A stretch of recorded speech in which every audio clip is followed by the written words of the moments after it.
Olá, alunos do Paraná! Tudo bem com vocês? Eu sou a professora Carol, a nossa intérprete é a Elaine e nós estamos aqui para retomar os assuntos sobre botânica que nós estudamos em todas essas aulas. Hoje teremos muitas coisas para retomar, algumas atividades, então fique atento. Antes de mais nada, vamos aos nossos recados importantes, to keep in mind, para não esquecer. Quais são eles? Se dedique! Assista às videoaulas. É muito importante. Eu sei que tem muitos alunos que estão só utilizando os slides. Então, assista a aula que vai esclarecer muita coisa. Faça resumos em seus cadernos sobre os slides. Então, assiste a aula e abre o slide e vai fazendo um resumo. Leia os conteúdos no livro didático ou na internet. Você tem o livro impresso e o livro em PDF para acessar. Então, se você não tiver o livro impresso, peça para o seu professor para ele te mandar o PDF. Ou então, pesquise na internet. O Google pode ter muitas informações úteis nesse momento. Mande mensagem para o seu professor no mural do Classroom. Ele está lá te mandando mensagem todos os dias. Então, se você tiver dúvidas, pergunte para ele. Responda corretamente a atividade de presença que você tem lá no Google Classroom. Responda ela no final dessa aula, porque aí os conteúdos vão estar frescos na sua memória. E se você não tem acesso ao Classroom, vá na sua escola para buscar atividades impressas. Tem um dia e um horário marcado para isso acontecer. Então, fique atento aos prazos para você poder levar e buscar atividades novas. E agora a gente vai falar dos nossos objetivos de hoje. Relembrar as características das plantas. Revelar a classificação do reino Plantae. Recordar as características e os representantes do grupo das briófitas, das pteridófitas, das gimnospermas e das angiospermas. São muitos nomes, sim. Retomar os processos de reprodução das plantas. E estar com o caderno para fazer a anotação de tudo que a gente vai rever. É muito importante porque vai ter pontos que você vai conseguir assimilar muito mais facilmente. As características das plantas que a gente comentou são que elas são pluricelulares, eucariontes e autótrofas. O que quer dizer isso? Que elas têm muitas células com núcleo e que elas fazem o processo de fotossíntese, onde elas absorvem a energia do sol, a água, o gás carbônico e transformam em açúcar e oxigênio. As plantas terrestres, elas evoluíram de um ancestral que está lá ligado às algas verdes. E nós aprendemos que as algas verdes são as algas clorofícias, que têm cloroplastos, assim como as plantas. Quando a gente falou de células e tecidos vegetais, nós vimos que as células delas são eucariontes, então elas têm um núcleo. Além disso, tem partes exclusivas nas plantas, que são a parede celular, que está em volta, os plastos, que a gente viu que tem substâncias produzidas dentro deles, e o vacúolo, que tem uma reserva de água e sais minerais para a planta. Quando essas células se juntam e têm uma função específica, elas dão origem a tecidos. E aí eu contei para vocês que a gente tem tecidos de revestimento, que revestem a planta, tecidos de sustentação, que sustentam ela no solo, tecidos de condução, que transportam nutrientes, e tecidos de crescimento, que vão desenvolver o crescimento da planta. E aí agora a gente vai fazer uma atividade sobre isso, sobre células e tecidos. Para crescer, as plantas absorvem a água e os nutrientes do solo, que são levados para todas as partes do vegetal. Qual o tipo de tecido que está diretamente envolvido nesse processo destacado de condução para que ela possa crescer? Pensa, responde no seu caderno e a gente já volta.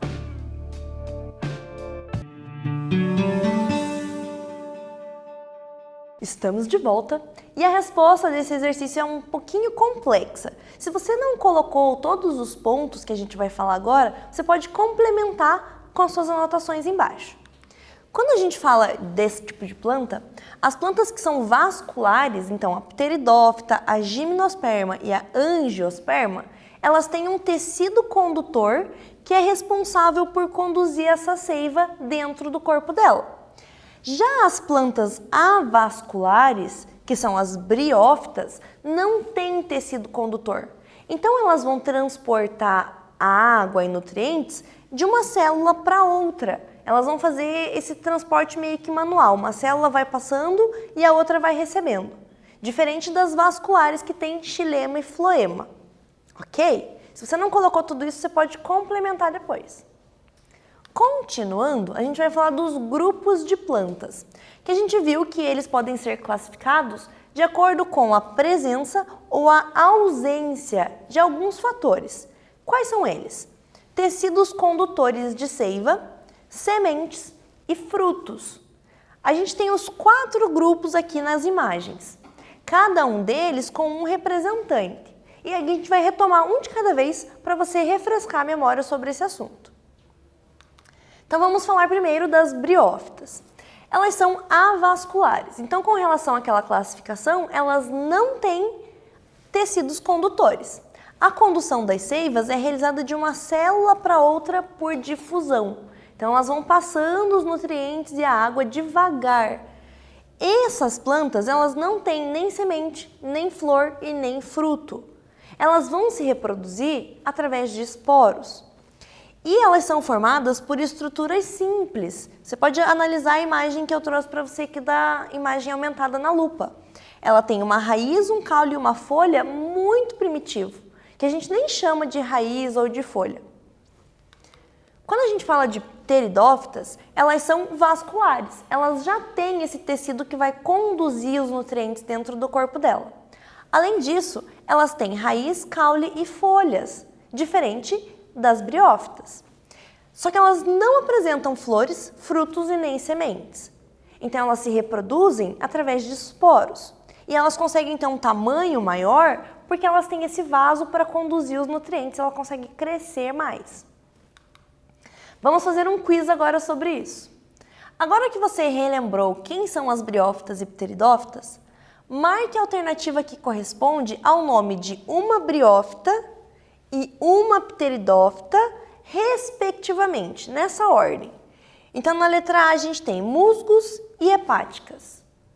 Na letra B, samambaias e licopódios. Na letra C, pinheiros e avencas. E na letra D, musgos e samambaias. Qual desses exemplos tinha nas imagens sobre os 2 grupos que a gente está perguntando? Responde no caderno e a gente já volta.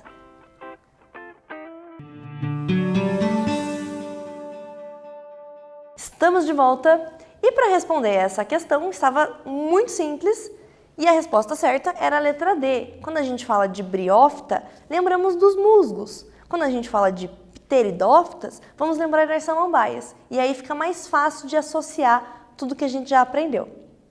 Para continuar, a gente vai falar agora das características das espermatófitas. O que é isso? São as plantas que têm semente. Então, os grupos que a gente vai falar agora são esse tipo de planta. Elas são plantas vasculares, então ela tem tecido que conduz seiva, tem raiz, caule, folhas e sementes. Por isso que elas pertencem a esse grupo. Os indivíduos desse grupo, eles podem ter sexos separados, ou seja, uma árvore masculina e uma árvore feminina, ou elas podem ser hermafroditas, uma única árvore com partes femininas e masculinas. E aí a gente tem como exemplo as gimnospermas e as angiospermas.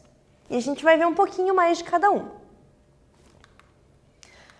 As gimnospermas geralmente vão viver em regiões de clima temperado ou então um clima frio.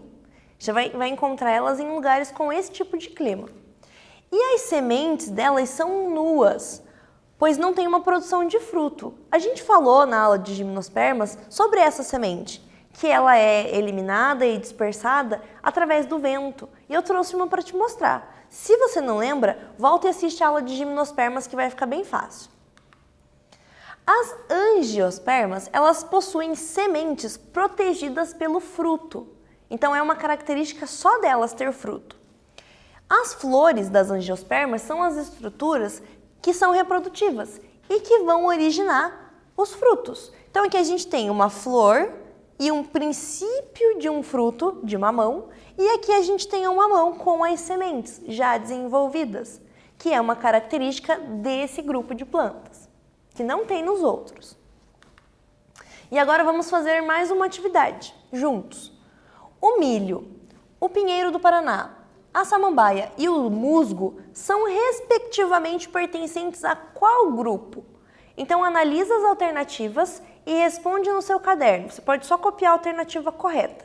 De qual grupo é o grupo de cada uma dessas plantas? E daqui a pouquinho a gente volta.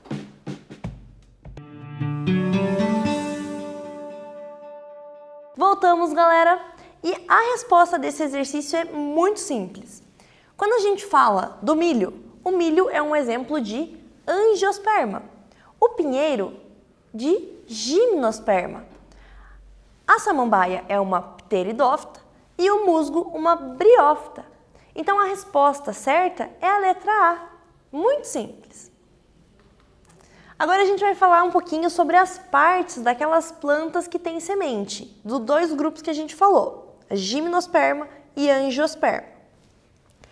A raiz é o órgão que vai fixar essa planta no solo ou em outro substrato, pode ser num vasinho, pode ser num tronco.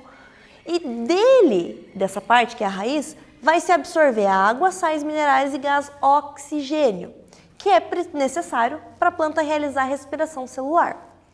Elas podem ser subterrâneas, aéreas ou aquáticas. Então elas podem ficar embaixo do solo, para cima do solo ou dentro da água.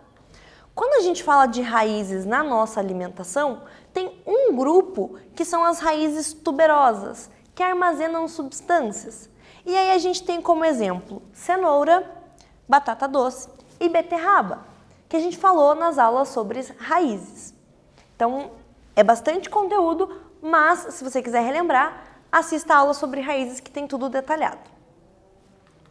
Quando a gente fala de caule, também tem uma aula só de caule que a gente já falou, depois retoma o conteúdo, mas a função do caule é de sustentar a planta e transportar os nutrientes que a gente já havia falado.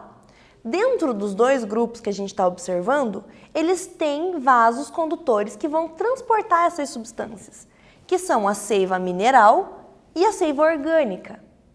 Essa seiva é transportada pelo xilema e pelo floema, que são os dois vasos, os canudinhos dentro do caule. E alguns caules também vão fazer fotossíntese, porque na célula dele vai ter o cloroplasto. E elas podem ser subterrâneos, ou seja, caules embaixo da terra, caules aquáticos dentro da água ou caules aéreos para cima da terra. Quando a gente fala de caule na nossa alimentação, eu trouxe dois exemplos para você não esquecer jamais, que são os tubérculos, que a gente tem como exemplo a batata, e o bulbo, que a gente tem como exemplo a cebola e o alho. Então são caules comestíveis. Quando a gente fala de folhas, elas têm muitas funções dentro da vida da planta. Algumas delas são dentro da fotossíntese, da respiração e da transpiração. Então, quando ela faz a respiração, ela absorve oxigênio e elimina gás carbônico. Quando ela faz fotossíntese, ela absorve gás carbônico e elimina oxigênio. E quando ela transpira, ela elimina água. Tudo isso através da folha. Lá na folha vai ter uma estrutura que a gente comentou, que é o estômato. O estômato é a parte que vai ajudar nesses processos da planta realizar na folha. E é um órgão muito importante. E a gente também pode ter folhas comestíveis, além dos caules e raízes. Agora vamos fazer esta atividade.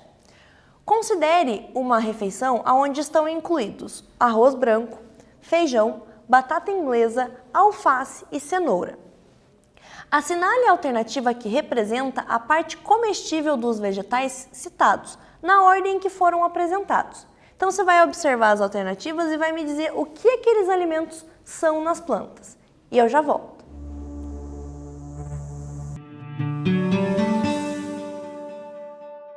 Estamos de volta com a resposta desse exercício que era muito simples. A alternativa correta é a letra C. Por quê? O arroz e o feijão são exemplos de sementes que a gente consome. A batata é um caule, a gente acabou de falar sobre isso. O alface é uma folha e a cenoura uma raiz que também tínhamos citado. Então ficou muito simples de entender tudo isso quando você analisa um prato que você vai comer no almoço, por exemplo. Agora a gente vai falar sobre a reprodução das plantas e vai relembrar aqueles processos. Quando a gente fala das briófitas, tem alguns passos para a gente poder seguir para ficar fácil de entender. Por exemplo, a planta feminina vai ser o gametófito, antes dela desenvolver a parte reprodutora. Quando ela desenvolver a parte reprodutora, a gente vai chamar ela de esporófito, que é essa partezinha aqui em cima, ó. Então, o verdinho é o gametófito e a parte de cima é o esporófito. Quando ela está pronta, aqui dentro da cápsula são liberados os esporos. Esses esporos eles vão germinar e vão formar pequenas plantinhas, que são plantinhas que vão ser gametófitos, porque eles vão produzir gametas. E aí nós temos dois gametas que eles vão produzir. A plantinha masculina a gente chama de anterídeo e ela vai produzir anterozoides. A plantinha feminina a gente chama de arquegônio e ela vai produzir oosferas. Quando eles fazem essa produção de gametas e aí chove em cima disso, esses gametas eles são liberados e eles acabam se misturando. Quando o anterozoide chega até aqui na oosfera, como você pode ver na imagem, acontece a fecundação e aí gera uma nova plantinha, um novo musgo. Quando a gente fala de pteridófita, é quase igual, só muda alguns pontos. Por quê? Quando a gente analisa a planta aqui, ela é um esporófito. E quando a gente falou de briófita, era um gametófito. A diferença está que nessa fase, ela já vai produzir os esporos sem ter que desenvolver uma nova parte. Ela vai produzir os esporos dentro do soro, que está aqui, ó, esse pontinho marrom que tem atrás da folha. A germinação dos esporos, ele vai acontecer nessa parte quando ele liberar no ambiente e vai originar o gametófito. Esse gametófito, ele pode ser tanto masculino quanto feminino. E ele vai ter o mesmo nome quando a gente falou de briófita. Então, anterozoides são os masculinos e oosferas são os femininos. O prótalo é onde vai ser produzido esses gametas. A gente chama de prótalo essa fase da planta. E aí, quando chove, eles misturam os gametas e a união deles vai originar o zigoto, que é uma nova plantinha. E aí se completa a reprodução desse tipo de planta. É bem parecido com alguns pontos diferentes, mas essas duas plantas elas dependem da água para se reproduzir. Por isso que elas vivem em ambientes úmidos. E agora, para refrescar a sua memória e fixar tudo isso de vez, vamos fazer uma atividade. O ciclo de vida das pteridófitas apresenta mais adaptações ao ambiente terrestre que o das briófitas. Quanto a isso, marque V para o que for verdadeiro e F para o que for falso. Então só lembra isso, marcar verdadeiro ou falso. E aí a gente vai ficar com essa tela para você poder responder. Você vai analisar todas as frases e aí depois eu volto para corrigir e te explico todos os detalhes. Mas você vai dizer se é verdadeiro ou se é falso.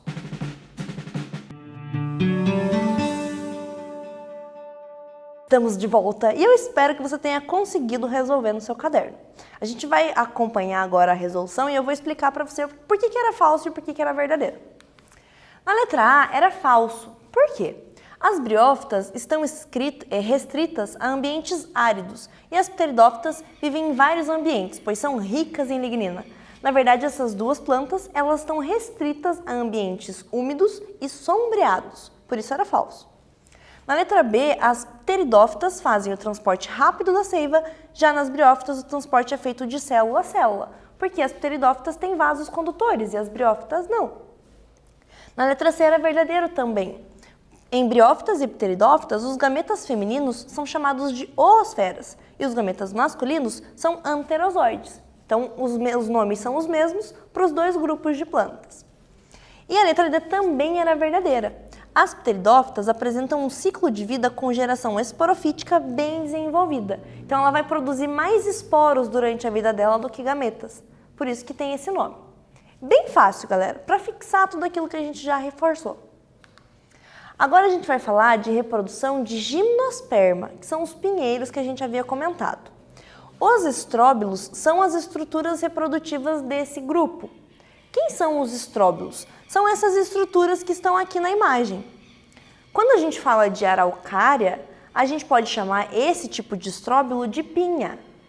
Mas nem toda gimnosperma a gente vai poder chamar de pinha. Então a gente chama de estróbilo. Os masculinos vão produzir grão de pólen, que vai ser o gameta masculino. Os estróbilos que são femininos vão produzir os gametas femininos e geralmente vão ser os que vão liberar as sementes. Quando a gente fala de semente, a gente pode ter esse tipo, que foi um que eu trouxe para te mostrar na aula de reprodução dessas plantas, que é uma semente que tem uma asinha, ela é alada, então ela consegue ser dispersa pelo vento. Mas a gente pode parar para pensar na semente que é o pinhão, que é um tipo de semente desse grupo, que não tem essa parte alada, mas ele pode ser enterrado, como a gralha azul faz. Então são dois tipos de sementes desse grupo que se desenvolvem através dessa estrutura que é o estróbilo. Essas sementes elas vão ter uma reserva de nutrientes que vai servir para se desenvolver e gerar uma nova planta depois.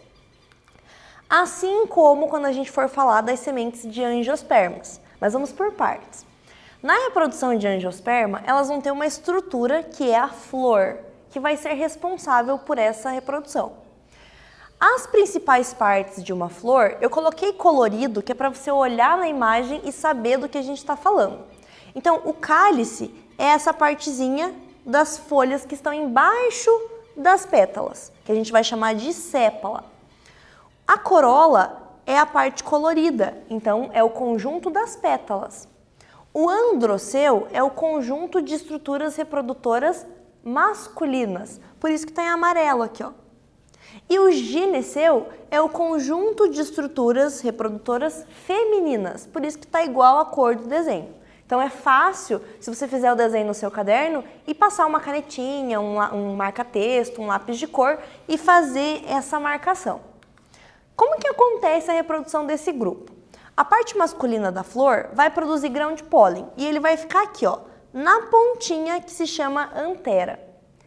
Esse grão de pólen, ele vai ter gametas masculinos, que vão encontrar os gametas femininos aqui na parte feminina.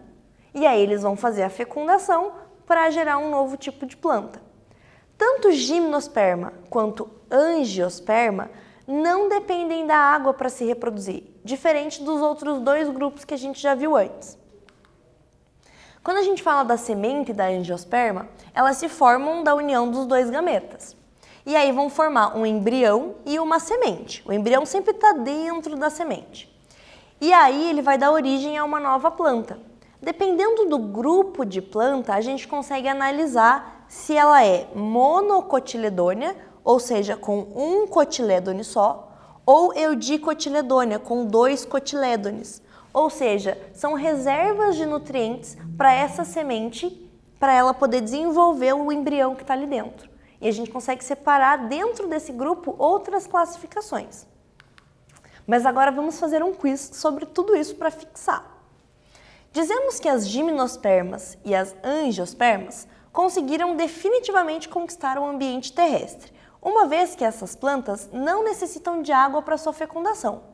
Marque o nome da estrutura que permitiu essa independência da água. A gente tem letra A, fruto, letra B, flores, letra C, sementes e letra D, grãos de pólen. Analisa, responde no caderno e a gente já volta.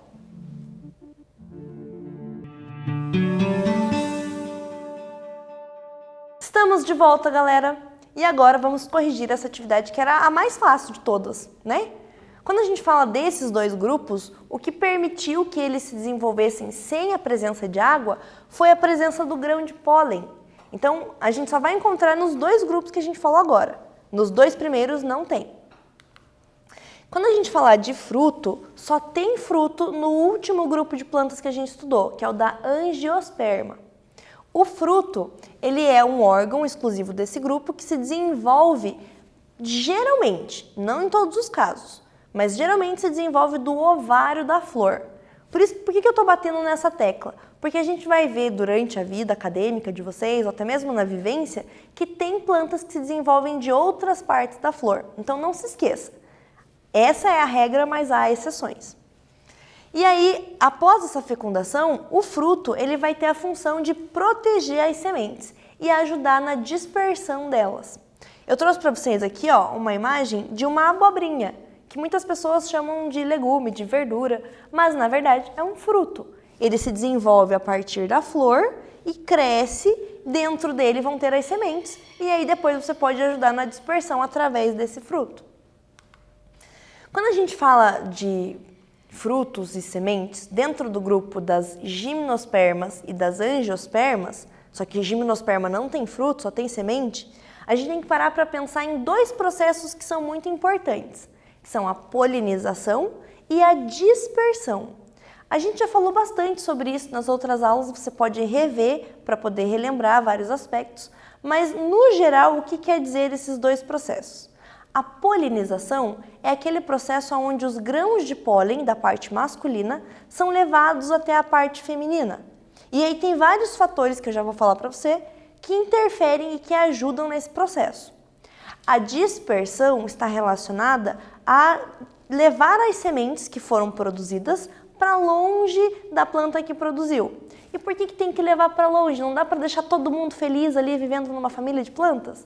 Não. Você tem que levar a semente para longe da planta que produziu ela, porque vai ter uma competição entre nutrientes, luz, água, se ficar todo mundo junto. Então é importante você levar a semente para longe para que ela tenha a mesma capacidade de absorver nutrientes que a planta que gerou ela teve. E aí ela possa gerar novas sementes que vão ter esse ciclo para completar durante a vida.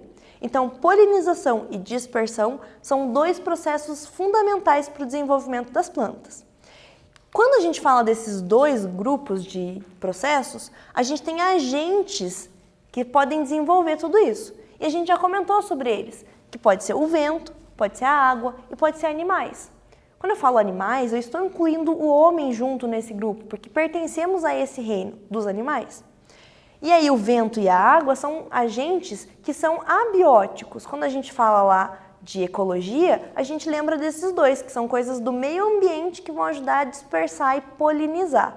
Então são dois processos importantes que estão aqui nessa imagem, de uma mesma planta. Então a gente tem o dente de leão sendo polinizado pelas abelhas. Elas vão pousar em cima da flor e aí vão pousar em cima de outra flor para captar o néctar. E nesse processo elas acabam levando pólen de uma para outra.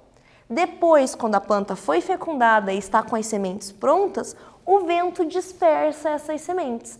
Então, não necessariamente a gente vai ter o mesmo agente nas duas etapas. Aqui eu trouxe para você um exemplo que tem dois agentes nas duas etapas. E aí a gente consegue ver isso na nossa vida, no nosso jardim, por exemplo. E aí, como essa aula era de retomada, não tem que a gente relembrar, porque a gente relembrou a aula inteira. Esse assunto de plantas é um tanto complexo, mas é importante para o seu desenvolvimento nos seus estudos. Então, se você ficou com alguma dúvida, reassista às aulas, peça ajuda para o seu professor, mande mensagem para os seus amigos, procure textos na internet sobre isso ou assista outros vídeos sobre esse assunto. A gente vai falar sobre outras coisas, outros conteúdos nas próximas aulas e eu te garanto que vai ser muito legal, então não perde. Keep safe, que é fiquem seguros. Thank you, muito obrigada por assistirem essas aulas e a gente se encontra nas próximas aulas de ciências.